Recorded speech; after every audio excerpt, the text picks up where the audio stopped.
Wondery.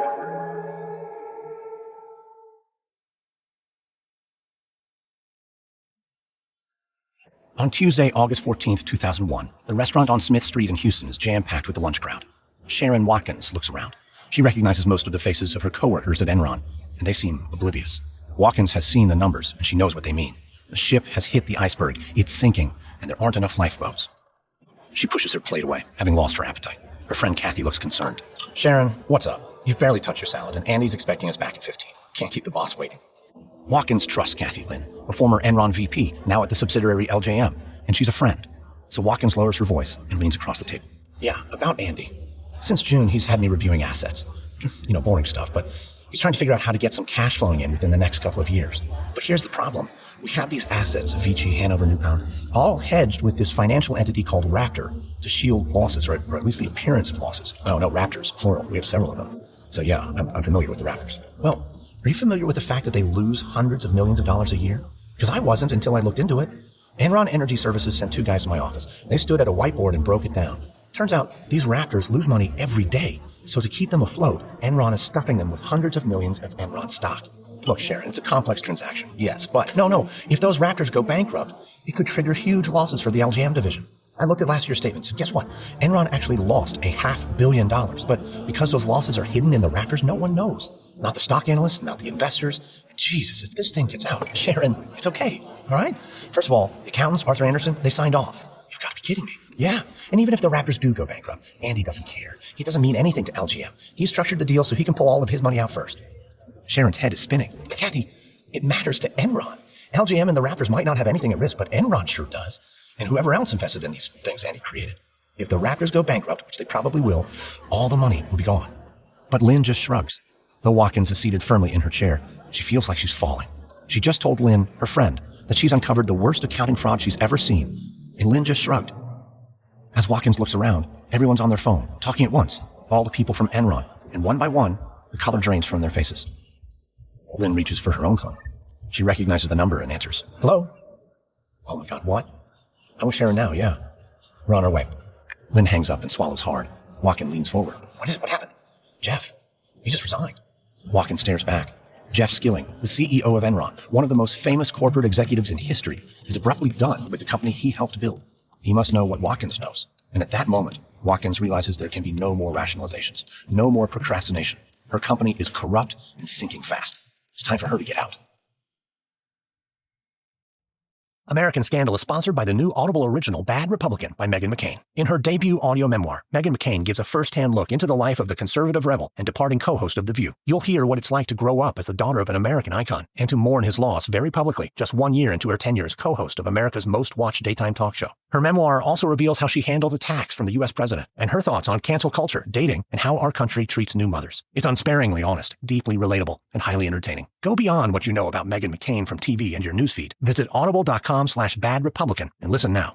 We get support from the new podcast, Hemingway's Picasso. Stephen Coe lived many lives. He was an NFL journeyman, a male model, and one of the most well-connected smugglers in 1980s Miami. Coe collected many souvenirs from his adventures, but his most treasured bounty, a beautiful ceramic crafted by Pablo Picasso and gifted to Ernest Hemingway at the author's Cuban home. So the story goes. Lost during the Cuban Revolution, the artwork resurfaced when Coe took it as payment for a drug run financed by the notorious Pablo Escobar. Coe passed away in 2018, passing the piece down to his son, Stevie. Stevie feels he needs to complete his father's mission of selling this piece and telling Steve's cinematic life story. Is the Picasso authentic or a fraud? Was Steve Coe a big talker or a real deal smuggler? Listen to new episodes of Hemingway's Picasso every Monday wherever you get your podcasts.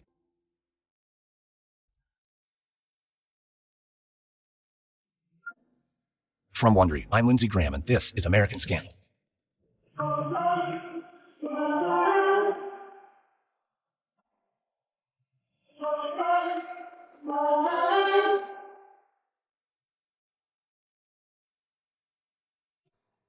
In the 1990s and early 2000s, Enron was like no corporation on earth. It called itself the world's leading energy company, and few dared to disagree. Enron specialized in delivering natural gas, electricity, paper, and communications technology. It posted earnings at a rate of 20% annually and generated profits of over $100 billion. Fortune hailed it as America's most innovative company 6 years in a row. Enron was the pride of Houston, Texas, the ultimate corporate success story, and for a decade, a radiant affirmation of the American dream. It was founded in 1985 when the Nebraska-based energy company InterNorth merged with Houston Natural Gas Corporation. In those days, Enron's mission was ambitious but straightforward. It aimed to be the premier natural gas pipeline in America. Its chairman and CEO, Kenneth Lay, considered himself one of the country's leading visionaries in energy, and his vision included deregulation. Luckily, he had friends in the White House and well-heeled lobbyists on Capitol Hill. He wanted a free market energy business, unconstrained by federal oversight. Once unshackled from regulation, he felt the profit potential was enormous. And then in the 1980s, deregulation became a reality, and Enron was off to the races, expanding beyond pipelines to other unregulated energy markets. And then in 1990, Lay made a pivotal hire. Jeff Skilling was brought in to run Enron's finance division. He was cunning, aggressive, and brilliant. Perhaps one of Skilling's most brilliant maneuvers was instituting an accounting system known as mark-to-market. Under the mark-to-market system, Enron could declare profits from a deal on the very day it was signed, even if it had no idea what those profits would be. But the key to Enron's success was accounting fraud. In the 1990s, a feverish bull market stoked Wall Street expectations. Big companies pushed themselves to show annual returns of 15% or more. And Enron, unethical and exploitative, fueled by greed and little else, began slowly rotting from the inside out. Wall Street didn't know about Enron's creative accounting practices. Analysts and stockholders were just impressed with the profits. And thanks to its numbers manipulation, Enron was on just about every analyst's buy list. But when Enron's earnings started to defy market forces, stock analysts and journalists became suspicious, eventually sounding the alarm. In 2001, Enron was revealed to be a fraud, but it was too late. When the company tanked, it shattered the lives of thousands of employees whose retirement accounts just vanished. Enron left wreckage from California to Wall Street. The sheer breadth and complexity of Enron's crimes stunned the world. In the aftermath of the company's bankruptcy, many asked how such a massive fraud could go undetected for so long. At the heart of the dark scam were Enron's corrupt leaders and brokers, but they had help from a vast network of collaborators, including outside legal and accounting companies that covered for them. At the time, the scale of the illegal manipulation of the American financial system was unprecedented. This is episode 1, A Sense of Urgency. It's February 1994, and as she walks across the snow, Sherron Watkins smiles. She is officially an employee of Enron. She's only 34 years old and has been with the company a mere 4 months, but now she's here in Aspen, Colorado, America's most exclusive ski town. Watkins was sent here alongside several of her colleagues. Their boss, Jeff Skilling, the head of Enron's Capital and Trade Division, sent them to represent the company at an important conference convened to help link those who run large public pension funds with big corporate money movers like Enron. The conference was a success, and at the end of each day, there was plenty of time left over to head out into the snow or try one of the fancy local restaurants. Tonight, Watkins will do both. She approaches the meeting place and hears Andy's unmistakable laugh. Watkins likes Andy Fastow. He's a good guy, the one who hired her to manage investment portfolios. Fastow is one of the most energetic and innovative finance executives in the company, maybe even the country. Watkins reports directly to him and is confident she'll be able to move up steadily in his department. She jogs up to the group. There's a couple of guys from Enron, Chris Bauer of Pacific Corporation Group in California, and a friendly middle-aged guy Watkins doesn't yet recognize. Bauer explains that the man is with Pine Creek Cookhouse, the restaurant they'll be eating at tonight. And then upon closer inspection, Watkins notices something. Everyone is standing in cross-country skis. She's only wearing lightweight winter clothes. Someone apparently forgot to tell her to gear up to hit the slopes. The man from Pine Creek starts handing out poles. They're going to ski to the restaurant. He makes a vague gesture over his shoulder and says it's just around the mountain.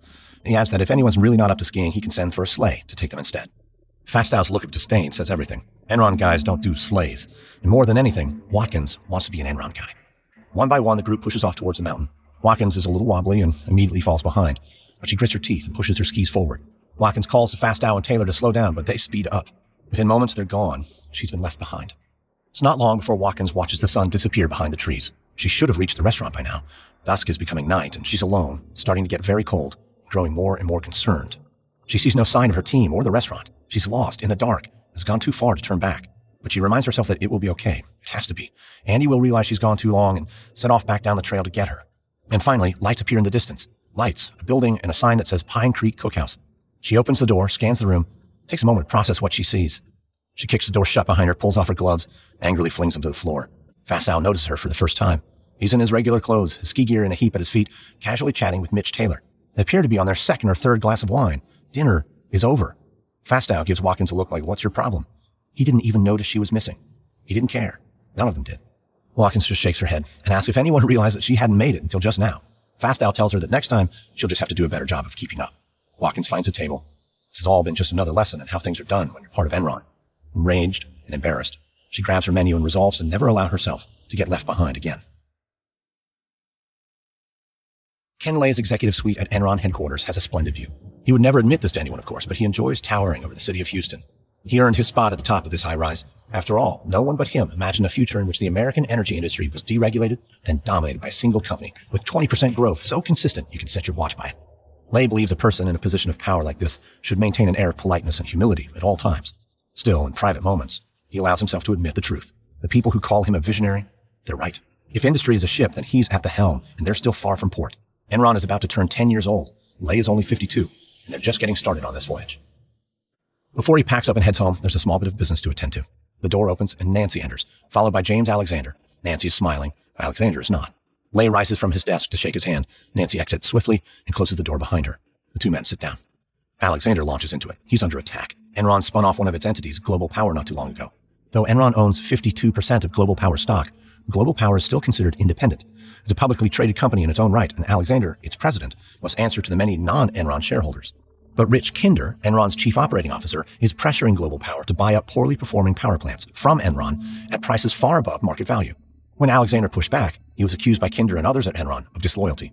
He's being asked why he refuses to be a team player. He's being told that Enron is Global Power's parent company, so Global Power needs to do what's best for Enron, not the other way around. Lay, his chin resting on his fist, nods sympathetically. He asks Alexander if there's any more. Yes, in fact, there is. Alexander has heard rumors that some executives at Enron are suspected of boosting the price of power projects to increase their own compensation. Some are even employing questionable accounting practices. Alexander continues, but Lay rapidly loses interest. Alexander is clearly a man floundering, blaming others for his own shortcomings. When he's done speaking, Lay thanks him for sharing his concerns, and Lay promises he'll speak to Kinder. Alexander beams with relief. The two men shake hands once more, and Alexander sees himself out. Lay suspects this is the last time he'll ever see Alexander, as he's already made his decision. Alexander can go. He's unworthy of Global Power, and once he's out, Lay will find those at Global Power who are truly loyal to Enron and transfer them to Enron Capital and Trade Management, a sort of investment bank, better known as ECT, because ECT is run by a visionary like Lay himself, the talented, intelligent, irreplaceable Jeff Skilling. Jeff Skilling is pleased to see the microphone already set up. He strides onto the trading floor, the centerpiece of Enron headquarters, the place where the real money is made. His men are hard at work buying and selling natural gas contracts. They race between hundreds of monitors, closing deals, setting prices. These men are the alphas of ECT and Enron in general. They've taken to calling themselves Skillingites, and Skilling's got no problem with that. Gentlemen, I'm here to tell you that you've done it again. ECT trading is up 15% from last quarter. I may be chairman and CEO of ECT, but I want to tell you I know I wouldn't be where I am without you. Together, we've made Enron the biggest startup in the last 20 years, next to Microsoft. Skilling chuckles, but now he's arrived at his real reason for stopping by today. But I have to confess, I've been sent by HR. Yeah, I know. Well, let's just get this out of the way, right? There have been some complaints. Skilling turns to his left and tries not to laugh. It's there in the corner, right where HR said it was. A large corkboard with headshots of various women at Enron.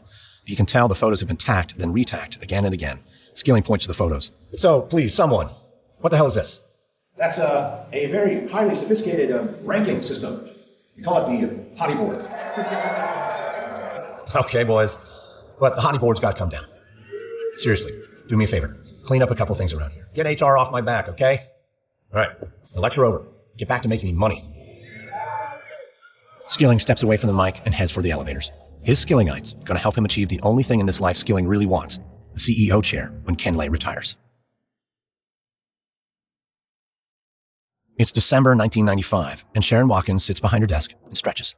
She's about to walk out to tell the young accounting associate that he can head home when he staggers through the doorway, cradling a stack of documents as if it's a severed limb. He's in shock. Watkins asks what happened.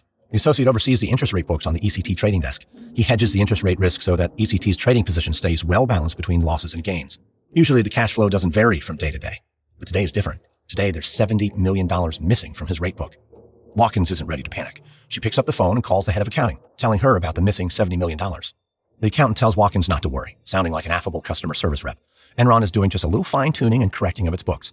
The company made more money during the fiscal year than it actually needed, so it decided to move $70 million into next year's earnings book for now.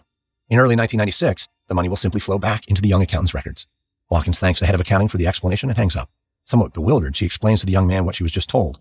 He's relieved, but Watkins is disturbed. What the head of accounting just explained to her is earnings manipulation. Not really illegal, but frowned upon and hidden from investors. But Enron didn't get to be where it is by being like the rest of the business world. Watkins has to remind herself of this from time to time, though lately, she's been doing it more.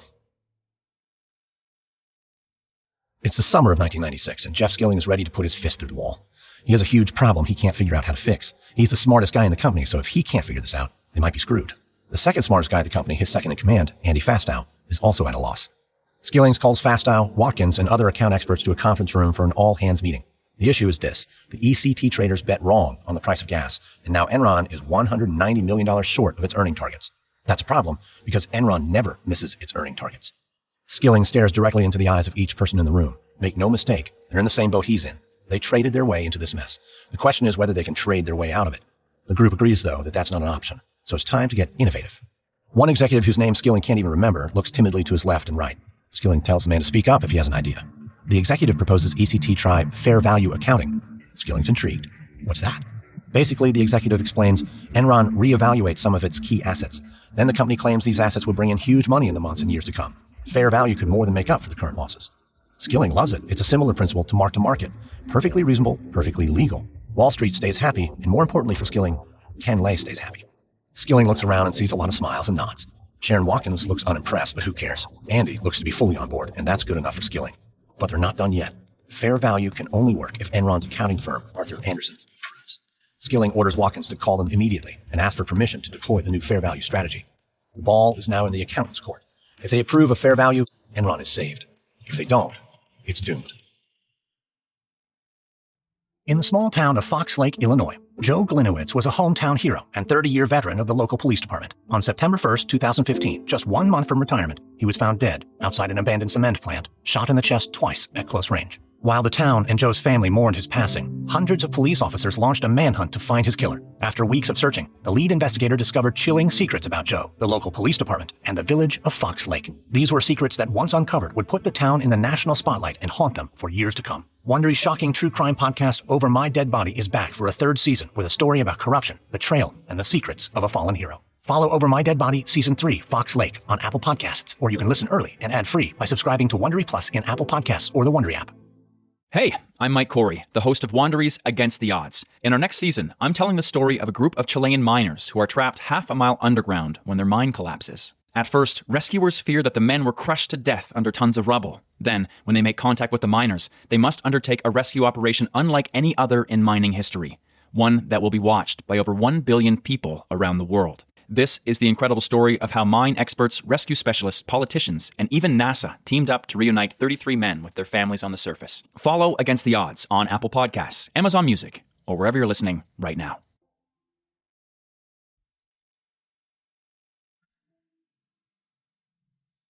A week has passed since the all-hands-on-deck meeting with Jeff Skilling. Sherron Watkins still can't believe that it actually worked.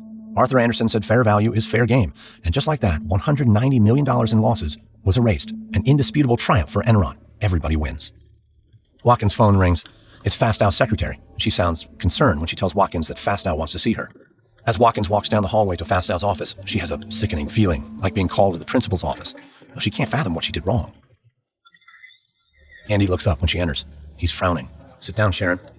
She can tell right away he's angry. Sherron, it's been brought to my attention that you fucked up. I'm sorry, I don't understand. You don't? You don't remember the other day when the guys from Arthur Andersen were here and you said, quote, "You guys are really going to let us get away with this fair value stuff? When are you going to grow some balls? You don't remember that?" Watkins actually gulps. What she says next comes out fast. Andy, I didn't mean anything by it. I was just busting the chops, It was a joke. Everyone knew it was a joke. It was just shut the fuck up. He holds his hands up for her to stop. Fastow shakes his head and looks down and massages his temples. It's as if the sound of her voice alone gives him a headache. Watkins is floored. Fastow's never spoken to her this way. Listen, you manage investments, right? Well, it's not your place to question or make fun of new accounting practices. I don't give a shit whether you're joking or not. Just stick to what you know, but keep your mouth closed. Clear? Clear, yeah. Yeah, I'm sorry. Don't let it happen again. And without another word, he turns back to his computer and starts typing. She heads back to her office. Watkins feels shaken. She's convinced she's made a serious career misstep. She'll have to figure out some way to make up for it. Ken Lay's private jet is in the hangar gleaming just the way he likes it. He's headed to Washington for some policy discussions. The plane's stairs are lowered, waiting for him. Jeff Skilling stands outside the plane, looking irritated. He's not scheduled to go on this trip, so seeing Skilling, Lay wonders what could possibly be wrong. Skilling doesn't hesitate to tell him. He tells Lay he knows Rich Kinder is resigning, leaving the COO position open. Well, that's correct, Lay explains. Kinder wanted Lay's job and grew tired of waiting for Lay to retire. What Lay doesn't say, though, is that he was all too happy to see Kinder leave after he learned Kinder was sleeping with Nancy McNeil, Lay's assistant turned Enron VP. That's unacceptable. Nancy's absolute loyalty to Lay was now compromised. Kinder had been a hero once. He gave the whole company what everyone referred to as a sense of urgency. With this simple phrase, Kinder defined Enron's high-stakes, succeed-at-all-cost culture. Lay trusted him above anyone else. But that was the past. Now, Kinder has to go. Skilling gets down to brass tacks. He tells Lay that he's made a lot of money for Enron, and his time has come. Either Lay agrees to promote him to COO immediately, or Skilling leaves the company.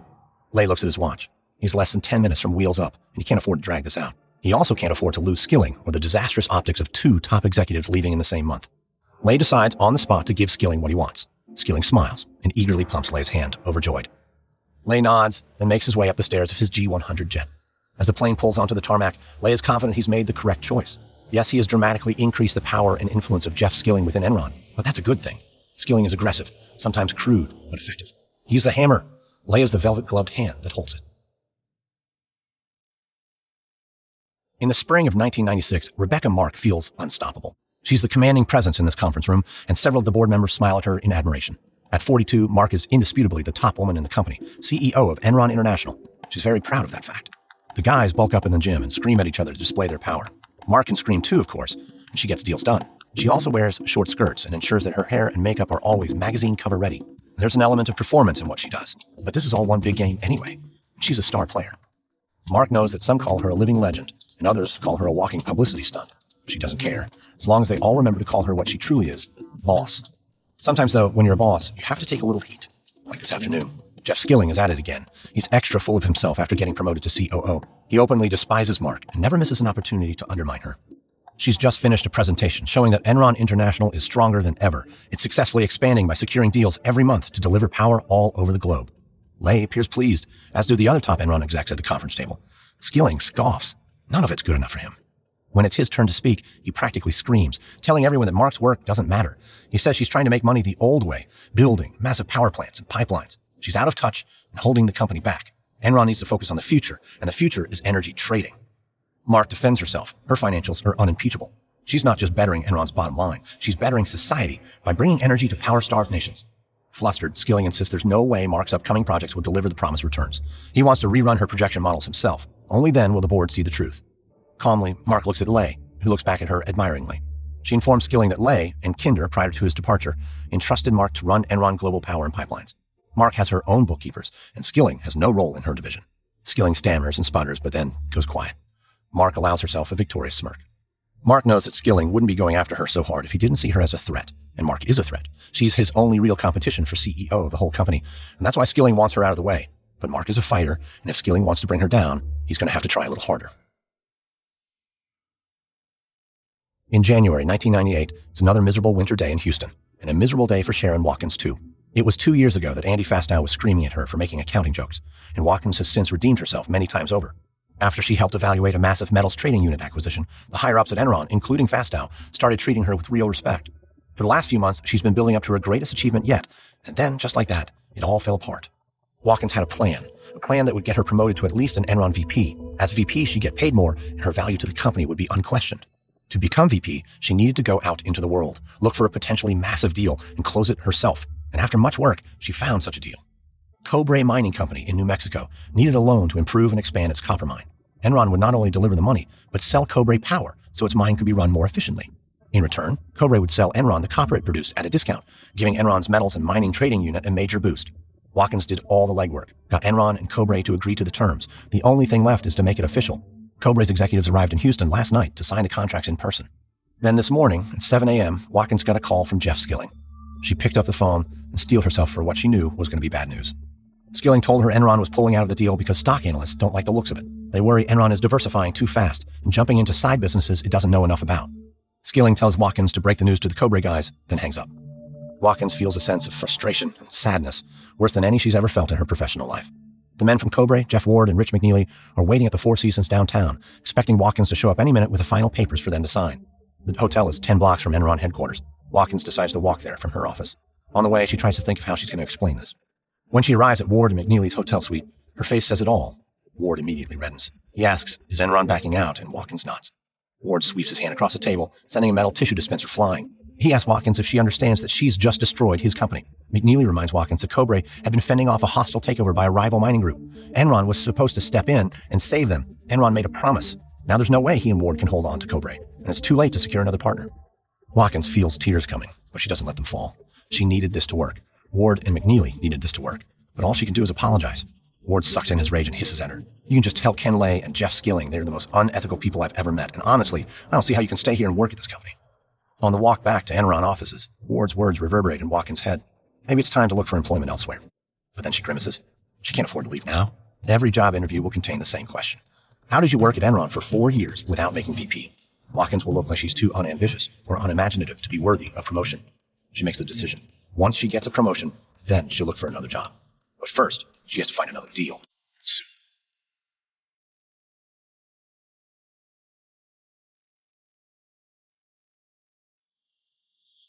Andy Fastow can never tell what Ken Lay is thinking. The man's a sphinx, a classic old-school Midwestern type. Not like Fastow. Fastow is a fast-talking Jersey, hard-on-the-sleeve kind of guy.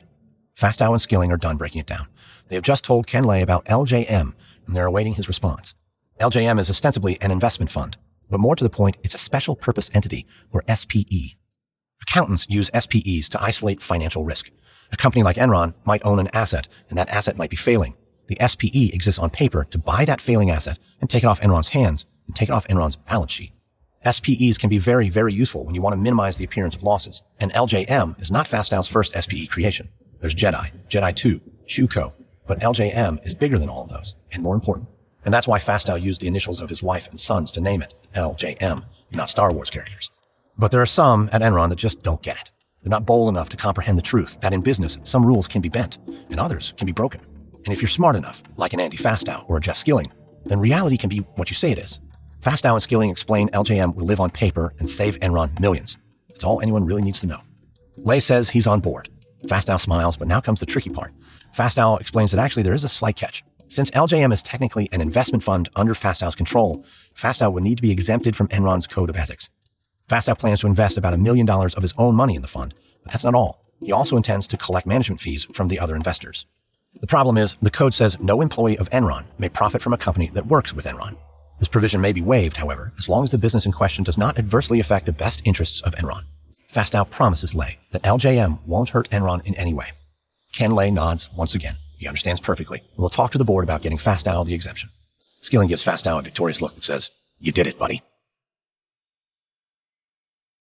1999 has been a very good year for Sherron Watkins. Almost a year to the day after Cobra blew up in her face, she closed a major deal in Korea worth $500 million. And at last, she's an Enron VP. She's also a mother, recently giving birth to her first child, Marion. Now Watkins is doing deal support work, advising those making Enron deals in the Caribbean. She's at her desk drafting some routine contracts. For weeks now, Watkins has been deeply involved in the business of the company's latest off-the-balance sheet SPE called White Wing. Enron recently sold White Wing a natural gas pipeline in Colombia. It's called Promotional, and it went for $136 million in cash, at least on paper. Even though White Wing was officially the buyer, Enron put up the money itself, and it recorded the transaction as profit for Enron, not a cost. Watkins isn't entirely comfortable with this practice, but she also knows that Enron did generate over $1 billion in actual cash flow this year, so you could argue it doesn't matter if a single $136 million deal isn't correctly accounted for. She's received word that Enron may want to buy Promogas back from White Wing at some point in the future. That way, everything will end up in the right accounting column in the future. She's working on that paper now, and then there's a soft rap at her office door. In walks Chief Accounting Officer Rick Cossey. He asks Watkins what she's working on, and she explains that she's drafting the White Wing buyback agreements. Cossey says she can stop what she's doing right now. Watkins asks why. Because no paper trail can exist with any buyback rights. Then Cossey heads back to his office. Watkins has been at Enron long enough to understand what just happened. Obviously, if Cossey is wearing of a White Wing paper trail, that means that White Wing's legal status as an off-balance sheet SPE is questionable. Arthur Anderson has been supportive up until now, but the accounting firm is telling Enron it will only be pushed so far. Obviously, Enron is hiding something. Watkins starts to think. She's got her promotion. Perhaps it's time to move on. But she can't. She wants to have another baby soon, and companies don't often respond well when you request maternity leave right after they hire you. So Watkins puts her day's work in the shredder. She'll stick it out just a bit longer.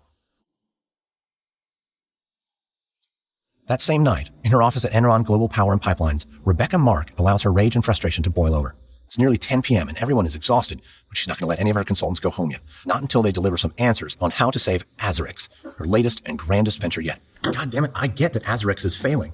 What I don't get is why. Enron conquered natural gas. It conquered natural gas trading. It's about to conquer electricity. We own Azurix. Why can't it conquer water? One of her consultants tries to explain. The idea was solid, Rebecca. Set up Azurix as a global water provider. It makes sense. But the obstacles, unfortunately, are just way more daunting than anyone anticipated. That's not good enough. Water is going to be the leading commodity of the 21st century. The water industry currently generates $300 billion a year. Why can't we get a piece of that? We can't afford for Azurix to fail, because if it does, we all lose our jobs. So figure it out. Rebecca, we've tried, but our model simply isn't working. We tried to buy other companies. I tried to buy other companies. I went to Brazil. I went to Mexico, Argentina. It made sense at the time, but those smaller companies, well, the French have dominated the global water business since there's been a global water business. And frankly, Azurix has run out of smaller water companies to buy. We're just out of time. We have to announce that there's no way Azurix can make its fourth quarter earnings. God damn it. God damn it. Rebecca would flip the table if she could. She breathes hard and tries to regain control. She can rage all she wants. It won't change the facts. There's no way out. Azurix is going down, taking her career with it. He knew this would happen. Who? No. Pack up. Go home. Rebecca Mark has to smile. Skilling set a trap for her, and she fell right into it. Skilling oversaw Enron's initial investment in Azurix, and he set the terms. Azurix has to pay Enron back its investment immediately after filing its IPO. It was a typically hard bargain from Skilling, but Mark didn't mind. She was confident Azurix would generate huge profits, confident she could prove Skilling and all the rest of the doubters were wrong, just like she always had. But this time, it was different. This time, Mark bet big on herself, and for the first time in her life, she lost. She thought Skilling underestimated her, but it turns out she underestimated him. Now Rebecca Mark will have to stand before Enron's board of directors and the entire world and admit she failed. Days later, Jeff Skilling lets the California sun wash over him. Enron's stock price is soaring, and Rebecca Mark has been squashed. There's just one last item for Skilling to check off his end-of-the-millennium to-do list. Skilling strides into the California Public Utilities Commission building to deliver his prepared remarks on deregulation. The utility execs applaud as Skilling describes what deregulation of the state's electricity market can do for them. Deregulation will lead to a free market. Deregulation means more competition between suppliers. And deregulation, Skilling assures them, will lead to lower prices. Skilling tells them if California deregulates, Enron can help the state save $9 billion a year. And with that sort of money, let me tell you what you can buy every year, Skilling says. You can triple the number of police in Los Angeles, San Francisco, Oakland, and San Diego, and you could double the number of teachers. The enthusiastic ovation that follows tells Skilling all he needs to know. California will deregulate, and when it does, Skilling will be there to make billions. Soon, California's future will be powered by Enron Corporation. On May 24th, 1999, Tim Belden is nervously cracking his knuckles. He's young, slender, balding, and smart. In a battle of wits, few stand a chance against him. That's probably why Enron hired him to run its West Coast trading after California deregulated electricity. There in the office, amidst Nerf footballs and blaring plasma TVs, Belden hunkered down every night and boned up on California energy law. All 1,100 or so pages of it. It's mind-numbing stuff, but Belden memorized it. And he did it for one reason, to exploit California's arcane and poorly managed power delivery system. And now that he's finished studying, it's time for a little test. It's 6:10 a.m. Belden contacts California Independent System Operator, or ISO. He tells them Enron is projecting a peak in energy demand for the next day. It's news to them, but they're happy for the heads up. Then Belden goes to the state's electricity market, the California Power Exchange, and submits bids to sell them about 3,000 megawatts to help them meet the unexpected demand. Then he waits. Less than an hour later, the exchange office gets back to him. They'll buy the 3,000 megawatts. So on to phase 2. With his bids accepted, Belden now has to select a transmission path to deliver his 3,000 megawatts to the exchange. He picks the Silver Peak route because he knows it can only handle 15 megawatts at a time. Belden again waits for the call and gets it 4 hours later. It's the ISO. Belden's absurd request set off alarm bells. The ISO rep wants to know if there's been some kind of mistake. Belden smiles and admits that he did it on purpose. He just wanted to see what would happen. And after clearing everything up with the ISO rep, Belden hangs up, shaking his head, not believing it worked. Belden knows the rules. Because the line was congested, his 3,000 watts couldn't be delivered. Of course, that's because he deliberately overloaded the line. But now the ISO is required by law to scramble for ways to send his 3,000 watts along other routes. And the ISO will pay any company it can for help alleviating the congestion he created, including Enron. These frenzied last-minute transactions will cause the price of electricity to spike by more than 70%. Enron can then jump in and sell the state power it never actually needed in the first place at a huge profit. The people running the ISO's Byzantine system don't even know they're being lied to. Belden has just poisoned the ISOs and then sold them the antidote. Tim Belden knows that when state authorities figure out what he's done, he'll probably get fined. 10, 20 grand maybe.